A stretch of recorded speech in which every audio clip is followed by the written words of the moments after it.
बार फिर से आप सभी का स्वागत है दिल्ली 501 की हमारी सीरीज में।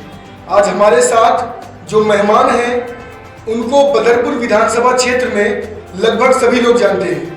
आज हमारे साथ महेश अवाना जी हैं जो एक बार खुद पार्षद रहे हैं और एक बार उनकी मिसेज श्रीमती वृंद्री अवाना जी क्षेत्र से पार्षद रही हैं। विभिन्न पदों पर भारतीय जनता पार्टी को सेवाएं इन्होंने दी हैं और पूरे क्षेत्र में अपने खुले अंदाज और प्रखर व्यक्तित्व के लिए जाने जाते हैं। दिल्ली 501 में इनसे हम 4 सवाल करेंगे और क्षेत्र की समस्याओं को जानने की कोशिश करेंगे। सबसे पहले सर बहुत बहुत आपका स्वागत है आशा लक्ष्य पर। धन्यवाद। और वैसे तो आपका इतिहास जो है सभी लोग जानते हैं, लेकिन फिर भी एक बार मैं जानना चाहता हूं कि आपने किन किन पदों पर काम किया है और अभी आप किस पद पर शोभित हैं? मैं वैसे तो काफ़ी समय से राजनीति में हूँ। पहले मैं महरौली जिला कांग्रेस का यूथ का अध्यक्ष रहा हूँ और उसके बाद में मैंने 2013 में पीछे मैंने चुनाव में जीता था, वो एनसीपी से जीता था, पहला चुनाव काउंसिलर का जी। और 2013 में मैंने बीजेपी ज्वाइन किया और 2013-14 में मेरे छोटे भाई के बेटे हैं अमन अवाना, उन्होंने दिल्ली यूनिवर्सिटी प्रेसिडेंट का चुनाव जीता था। तो वहाँ से भारतीय जनता पार्टी में हमारी सक्रियता बढ़ी।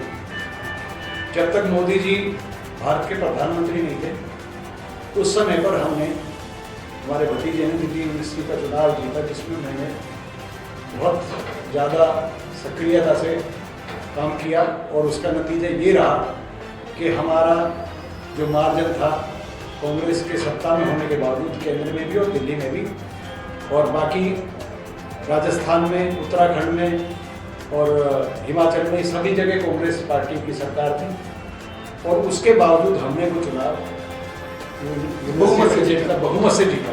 क्योंकि अमन जी का जो चुनाव पिछली बार था वो काफी बहुमत से यूनिवर्सिटी और 2013-14 के बाद कंटिन्यू एबीवीपी का ही कैंडिडेट जीता दिल्ली यूनिवर्सिटी में लगा था।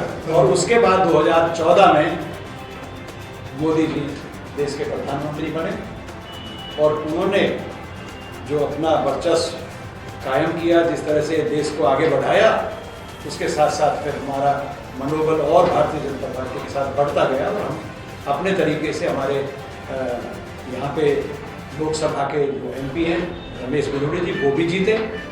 हमारे विधानसभा के चुनाव में रामवीर सिंह बिधूड़ी जी भी जीते और पिछली बार हमारे 4 पार्षद जीते। उस समय पर 2017 में मेरी मिसेज जो पार्षद बनी तो उस समय 4 जीते थे, एक बदरपुर से जीते थे जो आम आदमी पार्टी वाले। और इस बार थोड़ा सा हमें नुकसान हुआ निगम में, हमारे सिर्फ एक ही कैंडिडेट जीत पाए, वो भी मीठापुर वार्ड से, जहाँ से मेरी मिसेज थी और पहले मैं था। तो मैं ये कह सकता हूँ कि हमने अपने स्तर से अच्छा काम किया अपने वार्ड में और जिसके कारण जो गुड्डी रविंदर चौधरी हमारे यहाँ से बनी पार्षद, उसका उनको फायदा मिला, वोट उनको अच्छा मिला। और क्योंकि बीजेपी से मीठापुर वार्ड को आपने संभाला जी, आपके संभालने की वजह से पूरे क्षेत्र में बीजेपी का जो चेहरा था वो बहुत अच्छा रहा। लेकिन एक चीज़ और भी मैं कहना चाहूँगा कि रामवीर सिंह बिधूड़ी जी भी जब जैतपुर वार्ड की तरफ गए तो वहाँ जाके वो काफ़ी पीछे चले गए थे, लगभग 8000 वोट से पीछे थे। और उसके बाद जब हरिनगर वार्ड की तरफ वो बढ़ते गए, क्योंकि वो वार्ड मेरे पास पहले आधा वार्ड मेरे पास ही था, 2007 मेरे पास ही था, तो उसका भी मैं ये कह सकता हूँ वहाँ भी हमारी ठीक ठाक बात थी, तो लोगों ने वहाँ भी हमें इज्जत दी और वहाँ से बिधूड़ी जी अब होने लगे। और जब हमारे वार्ड में आए, मीठापुर वार्ड में, तो वहाँ आकर के उन्होंने 4,500 वोट से बीजेपी, क्योंकि अपने पूरे क्षेत्र में आपने बीजेपी के लिए जमीनी स्तर से जो काम किया है जी, उसका असर हमें देखने को ये मिलता है कि नेता प्रतिपक्ष का ये इलाका है जी, और 5 में से सिर्फ एक ही सीट बीजेपी को यहाँ पार्षद के तौर पर मिली है जी। वो सीट है जिसपे आपने जनता को भारतीय जनता पार्टी के उम्मीदवार के तौर पर, सेवक के तौर पर सेवाएं दी थी। जी जी। वैसे तो आपका जो सक्रिय राजनीति है काफी पुरानी है, लेकिन एक सवाल जो मैं व्यक्तिगत पूछना चाहता हूँ कि राजनीति में आप अपना गुरु किसे मानते हैं? क्योंकि आप कांग्रेस में भी रहे, एनसीपी में भी रहे, अभी आप बीजेपी में हैं, तो कोई ऐसा सीनियर आदमी जिसको आप अपना गुरु मानते हैं? मैं गुरु तो नहीं कह सकता किसी को भी, क्योंकि धक्के खा के जो है ना यहाँ तक मैं पहुँचा हूँ। सीधी सी बात तो ये है, कभी राम सिंह ने धक्का मार दिया, कभी रामवीर विधुड़ी जी ने धक्का मार दिया, जो सच्चाई की बात है। लेकिन गुरु तो मैं नहीं कह सकता, लेकिन काम के बारे में मैं कह सकता हूँ, और जो सच है वो कहना चाहिए। जो काम करने की शैली है वो रामवीर विधुड़ी जी की बहुत अच्छी है। हाँ, उनका कार्य शैली जो है बहुत अच्छी है, काम करने में वो ठीक है, लेकिन कुछ थोड़ी सी कमियां उनके अंदर भी हैं, और उन कमियों के कारण कई बार वो नुकसान उठा जाते हैं राजनीति में, जबकि ऐसे व्यक्ति को कभी हारना नहीं चाहिए। मैं तो यही कहूँगा, जो व्यक्ति काम करता है, मेहनत करता है, भागदौड़ करता है, ये सच्चाई है, लेकिन कुछ कमियां हैं, वो कमियां मैं अब आपके चैनल पे तो नहीं उजागर करूंगा, जो सीधी सी बात है कि पार्टी का लेकिन मैं उनके मुंह पे जरूर कह देता हूँ। जब वो मुझे मिलते हैं तो मैं कई बार उनके मुंह पे कहता हूँ कि कुछ कमियां हैं आपकी, जिनके कारण आपको नुकसान उठाना पड़ता है, और उन कमियों को आप दूर करें। ऐसा तो मैं बोलता हूँ, आपके चैनल के माध्यम से भी बोल रहा हूँ, उनको भी बोल रहा हूँ, और वो उन कमियों को दूर करेंगे तो मैं कह सकता हूँ कि वो बहुत काम करने के मामले में वो सबसे आगे। इसमें कोई, मैं देखो, चाहे मैं उनके साथ रहा हूँ, चाहे उनके विरोध में रहा हूँ, कभी भी, लेकिन काम करने की जो शैली को लेकर मैं कभी झूठ नहीं बोलता। उनका काम करने का तरीका बहुत अच्छा है, इसमें कोई शक नहीं।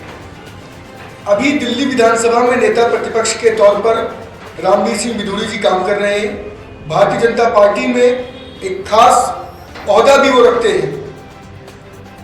अभी जो हमारे साथ मेहमान हैं, ये जाने जाते हैं पूरे क्षेत्र में सिर्फ इसलिए कि वो किसी भी बड़े सीनियर नेता से या पार्टी के हाईकमान से डरते नहीं हैं। पार्टी का विरोध करने में भी कभी पीछे नहीं हटे।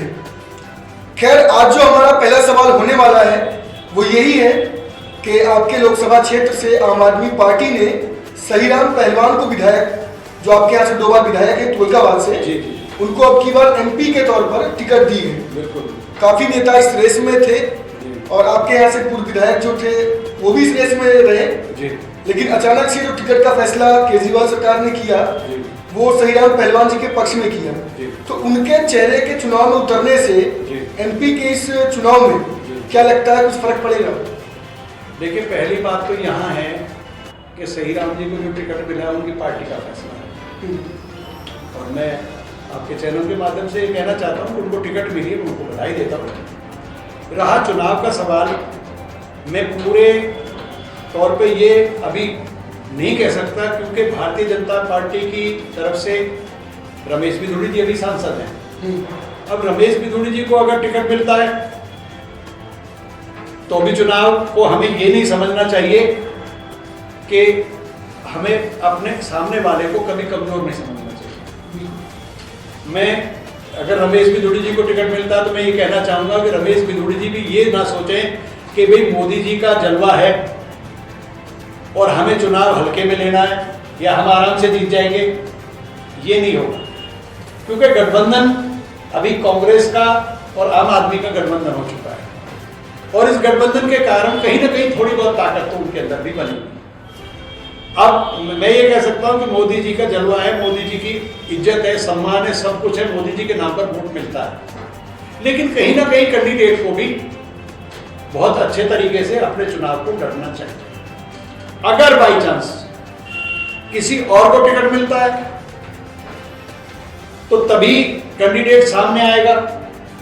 अब जैसे कि चर्चा सुन लेते हैं कि रामवीर विधुड़ी जी भी चुनाव में आ सकते हैं इस सीट पर, या रामवीर सिंह विधुड़ी जी भी नहीं आ सकते, क्योंकि ये तो बड़ों का फैसला है। जो उच्च स्तर पर राजनेता बैठे हैं, ये तो उनका फैसला होगा कि वो यहां से भारतीय जनता पार्टी से किस कैंडिडेट को उतारते हैं, क्योंकि भारतीय जनता पार्टी ही एक ऐसी पार्टी है, वो कभी भी किसी को कहीं भी बदल सकते हैं, कहीं भी भेज सकते हैं। एमपी को एमएलए का चुनाव लड़ा सकते हैं, एमएलए को एमपी का लड़ा सकते हैं। तो मैं इस बारे में अभी कुछ डिसीजन नहीं दे सकता कि भाई वो किसको टिकट देंगे, लेकिन मैं इतना जरूर कह सकता हूं कि जो भी कैंडिडेट आएगा भारतीय जनता पार्टी का वर्कर उसके साथ मजबूती से काम करेगा।